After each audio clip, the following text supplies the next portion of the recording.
आप अभी अभी मम्मी पापा बने हैं और आपके बच्चे के आंख से आंसू आ रहे हैं। अब आप क्या करें? आंसू तो कुछ दिन आते रहे, आपने सोचा ठीक हो जाएगा, लेकिन अब कीचड़ भी आ रहा है। तो आप सोचते हैं कि अब हम क्या करें? डॉक्टर को दिखाएं? किसको दिखाएं? बच्चों के डॉक्टर को दिखाएं, आँख के डॉक्टर को दिखाएं, या ऐसी कोई घरेलू उपचार कर लें? तो घबराइए नहीं, आपकी सारी शंकाओं का निवारण मैं इस वीडियो में करूंगी। इस बात का ध्यान रखें कि मैं अभी आपको सारे कारण बताऊंगी जिनकी वजह से बच्चों की आंख में आंसू आते हैं पैदा होने के तुरंत बाद या कुछ दिनों बाद। लेकिन ये मान के मत चलिए कि जो सबसे रेयर कारण है या जो सबसे कम कारण होता है वही आपके बच्चों को है। बच्चे को जो भी कारण है आपको डॉक्टर को दिखा के ही पता चलेगा।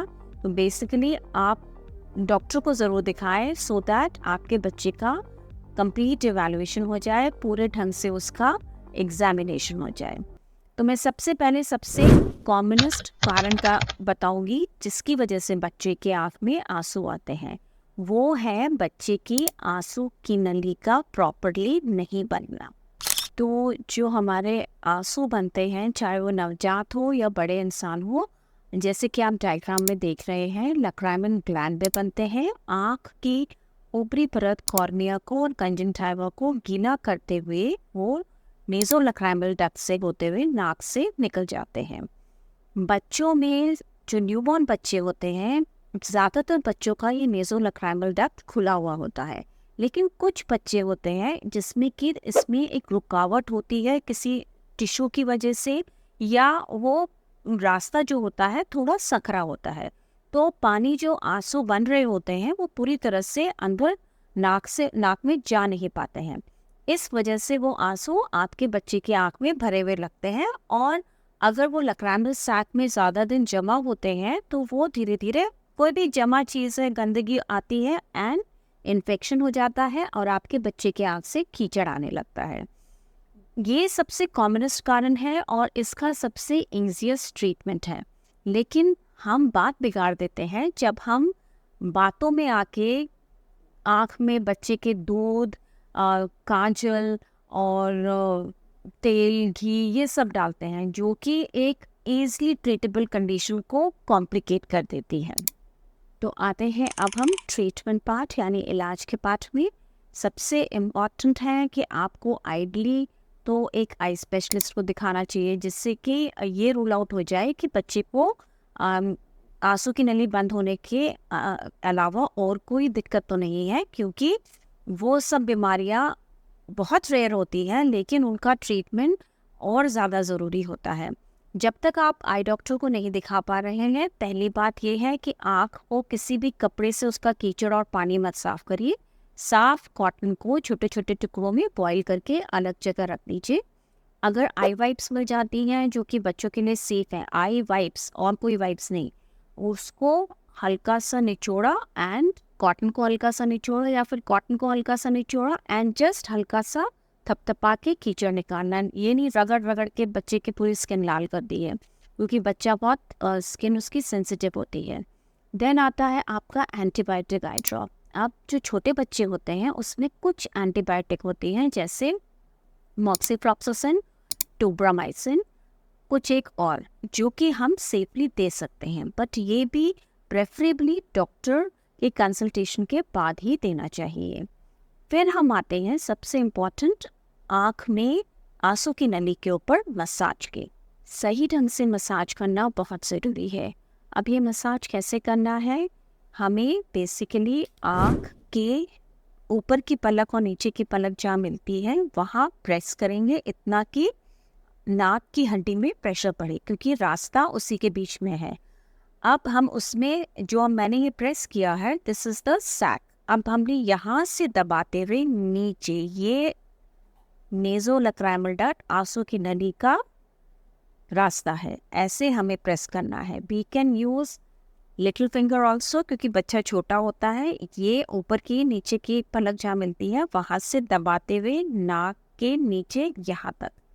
ये प्रेशर इतना होना चाहिए कि बच्चे की नाक की हड्डी में दबाव पड़े, और दबाव इतना होना चाहिए कि बच्चा रोता है, ये नहीं कि आप हल्के से ऊपर स्किन में मसाज कर रहे हैं, उसका कोई फ़ायदा नहीं होगा।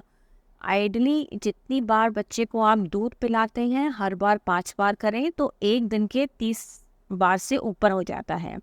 And believe me, this is very important और ये बहुत इफ़ेक्टिव है अगर आप सही ढंग से सही बार करें।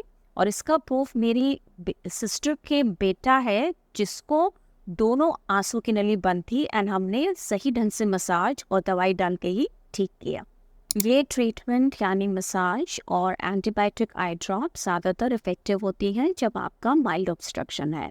माइल्ड मतलब हल्का फुल्का, लेकिन स्टिल मैं आप एम्फसाइज़ करूँगी कि ये बहुत ज़रूरी है कि आप बच्चों के डॉक्टर को, आँख के डॉक्टर को ज़रूर दिखाएं।